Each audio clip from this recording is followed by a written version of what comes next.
শিক্ষার্থী বন্ধুরা সবাইকে স্বাগত জানাচ্ছি আজকের সেশনে। আজকে নবম দশম গণিত 2026-এর পাঠ্য বই অনুসারে অধ্যায় 2 সেট ও ফাংশনের দ্বিতীয় অনুশীলনী অর্থাৎ অনুশীলনী 2.2 নিয়ে আলোচনা করব। শুরুতেই আমরা 5 নং প্রশ্ন নিয়ে আলোচনা করব। দেখো 5 নং প্রশ্নে রয়েছে, যদি এ এর সেটের উপাদান 3, 4 এবং বি সেটের উপাদান 2, 4, এক্স বিলংস টু এ এবং ওয়াই বিলংস টু বি হয়, তবে এ ও বি এর উপাদানগুলোর মধ্যে x is greater than y সম্পর্ক বিবেচনা করে অন্যয়টি নির্ণয় করো। আমরা অন্যয় সম্পর্কে যতটুকু জানি সেটা হলো ক্রোমোজোর তৈরি হওয়া। এখানে এ এবং বি সেটের মধ্যে ক্রোমোজোর তৈরি হবে।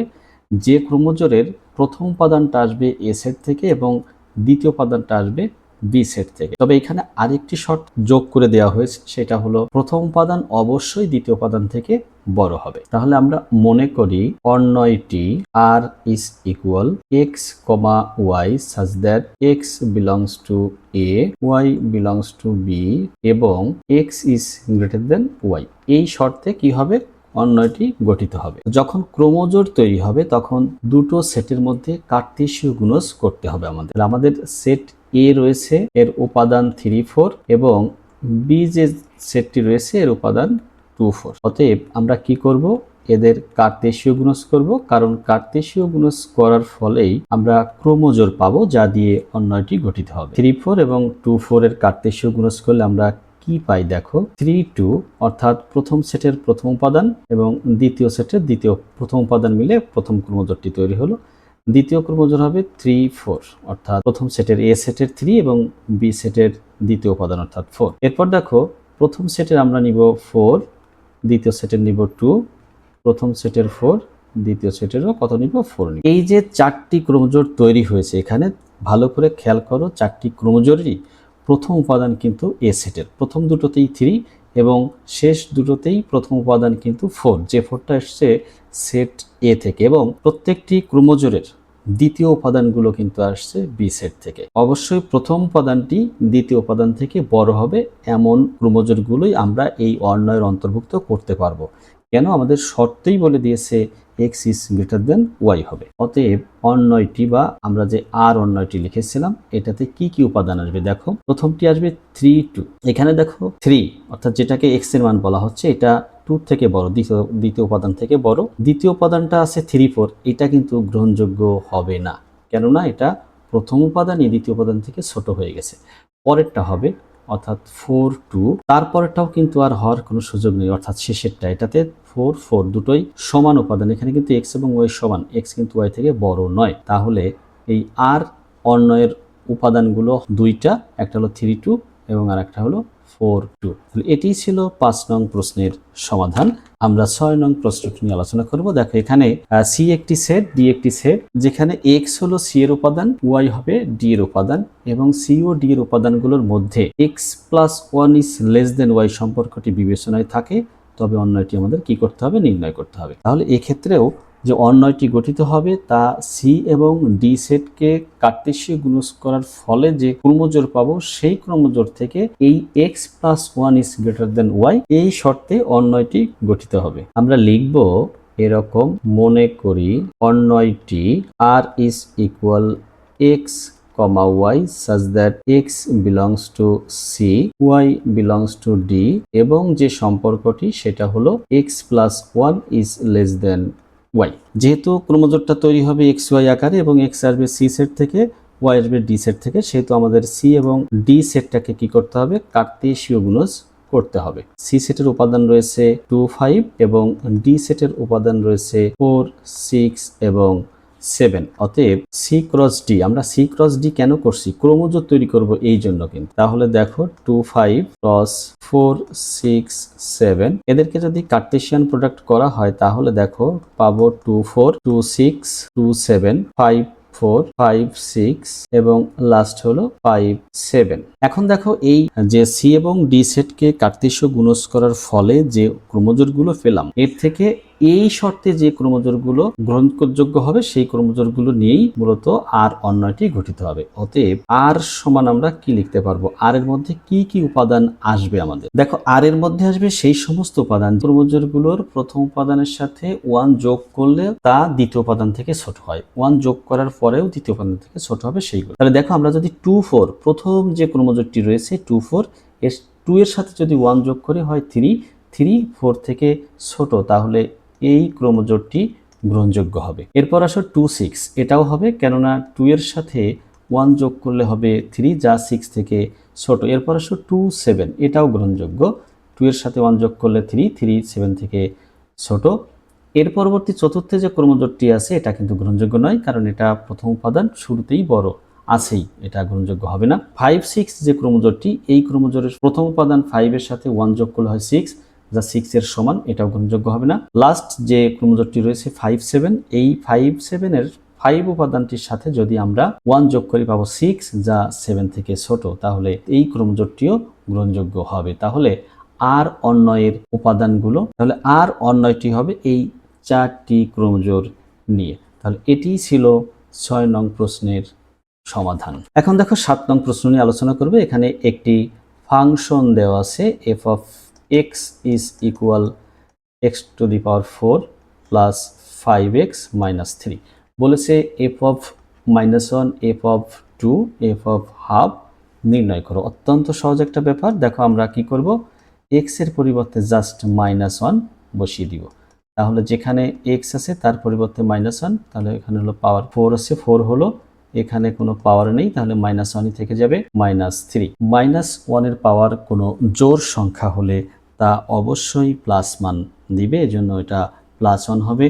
5 আর -1 গুণ করলে পাবো -5, আর লাস্ট ছিল -3, এদেরকে আমরা যোগ বিয়োগ করলে পাবো -7। এটি হলো f of -1 এর মান। এখন কি করব, f of 2 বের করব। দেখো, x এর পরিবর্তে 2 লিখব, 5 × 2 -3, তাহলে 2 to the power 4 হলো 16, 5 × 2 10 -3 হবে 23। তাহলে f of 2 এর মান পেলাম 23। লাস্ট হলো f of হাফ। অতএব আমরা কি করব, f of হাফ বের করব।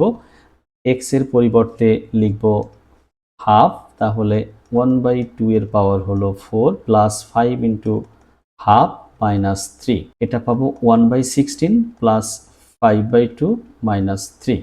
দেখো, এদের লসাগু হবে, লসাগু হবে 16, তাহলে 16কে 16 দিয়ে ভাগ করলে থাকবে 1, 1 1 সাথে গুণ করলে 1, প্লাস 2 দ্বারা 16কে ভাগ করলে হয় 8, 8 5 এর সাথে গুণ হলে 40, মাইনাস 3 এর নিচে একটা 1 আছে, অর্থাৎ হরে 1, 1 দিয়ে 16কে ভাগ করলে পাবো 16, 16 3 এর সাথে গুণ হয়ে হবে 48। তাহলে দেখো, +41 আর -48 আমরা যদি যোগ করি তাহলে পাবো -7/16। এটাই হলো 7 নং প্রশ্নের সমাধান। এখন আলোচনা করব 8 নং প্রশ্ন নিয়ে। দেখো, এখানে একটি ফাংশন বর্ণনা করা আছে y চলকের মাধ্যমে, অর্থাৎ f of y is equal y³ plus k into y² minus 4y minus 8। বলেছে k এর কোন মানের জন্য f of -2 is equal 0 হবে। তাহলে আমরা কি করব, প্রথমে -2 বসিয়ে দিব, কার পরিবর্তে, y এর পরিবর্তে। তাহলে f of -2 কি পাবো, y এর পরিবর্তে -2 লিখলে যেখানে যেখানে y, -2 লিখবো সেখানে, প্লাস k into -2 এর স্কোয়ার মাইনাস 4 into -2 -8। তাহলে দেখো পাবো -8, -2কে কিউব করলে -8 হয়, 2কে কিউব করলে 8, যেহেতু মাইনাস রয়েছে সেহেতু মাইনাস আসবে, কারণ 3 বার মাইনাস গুণ হয়ে যায়। প্লাস এখানে হবে, দেখো -2কে স্কোয়ার করলে পাবো +4, অর্থাৎ 4k, এটা -4 -2 গুণ করলে +8, লাস্ট হলো -8, থাকে আমাদের 4k -8। যেহেতু কি বলেছে f of -2 সমান কি হবে, 0 হবে, সেহেতু আমরা কি লিখতে পারি, প্রশ্নানুসারে f of -2 is equal 0, অতএব 4k -8 is equal 0। এখান থেকে 4k এর মান পাবো 8, বা k is equal 8/4, অতএব k হলো 2। তাহলে k এর মান যদি 2 হয় তাহলে f of -2 সমান 0 হবে। তাহলে কি লিখবো, অতএব k is equal টু হলে f of minus two is equal 0 হবে। এটাই ছিল 8 নং প্রশ্নের সমাধান। এখন আলোচনা করব 9 নং প্রশ্ন নিয়ে। এখানে একটি ফাংশন দেওয়া আছে F of x is equal x cube minus 6x square plus 11x minus 6 বলেছে এক্স এর কোন মানের জন্য F of x is equal 0 হবে। এটাকে আমরা উৎপাদকে বিশ্লেষণ করব, দেখব কি উৎপাদক হয় এই রাশিটির। এক্স কিউব, আমরা এটাকে এ মাইনাস বি হোল কিউবের সূত্র আনার চেষ্টা করছি, যেহেতু কিউবের রাশি রয়েছে। তাহলে x cube minus 3 into x square into 2, এটা আমরা মাইনাস 6x স্কোয়ারই পাবো, plus 3 into x into 2 square. দেখো এখানে কিন্তু 12x হয়ে গেছে। তাও চেষ্টা করি দেখি কত দূর দাঁড়ায় এটা রাশিটি। এরপরে আমরা কি লিখব, 2 কিউব লিখব। তাহলে এখন হিসাব করি, এক্স কিউব ঠিকই আছে, দ্বিতীয় পদে মাইনাস 6x স্কোয়ার এটাও ঠিক আছে, তৃতীয় পদে ছিল 11x হয়ে গেছে 12x, তাহলে একটা x মাইনাস করব। আর লাস্ট যেটা 2 কিউব করলে হয় 8, মাইনাস 8 হচ্ছে এক্ষেত্রে, আমাদের ছিল মাইনাস 6, তাহলে আমরা এখানে মাইনাস 2 কি করে দিব, যোগ করে দিব। তাহলে মাইনাস 2 প্লাস 2 সমান হয়ে যাবে। তাহলে প্রথম যে 4টি পদ আছে এটা নিয়ে একটা সূত্র হলো x মাইনাস 2 এর হোল কিউব। আর লাস্ট যে দুটো পদ রয়ে গেছে এই দুটো পদ থেকে আমরা মাইনাস 1 কমন নিয়ে কি লিখব, x মাইনাস 2। তাহলে দেখো এখন আমরা x মাইনাস 2 কমন নিতে পারি। কমন নেওয়ার পরে আমাদের থাকবে x মাইনাস 2 এর হোল স্কোয়ার, যেহেতু কিউব থেকে একটা অংশ কমন নেওয়া হয়েছে তাহলে পাওয়ার কমে যাবে, মাইনাস থাকবে 1। এবার x মাইনাস 2, এই যে ব্র্যাকেটের ভিতরে যে রাশিটি আছে এখন x মাইনাস 2 এর স্কোয়ার হোল স্কোয়ার মাইনাস 1, এই 1টাকে কিন্তু আমরা 1 স্কোয়ার চিন্তা করতে পারি। তাহলে 1 স্কোয়ার চিন্তা করলে এটা a স্কোয়ার মাইনাস বি স্কোয়ারের সূত্রের মতো হয়। তখন আমরা কি লিখতে পারি, এই যে x minus 2 plus 1 into x minus 2 minus 1, তাহলে সর্বশেষ পাবো x minus 2 into x minus 1 into x minus 3।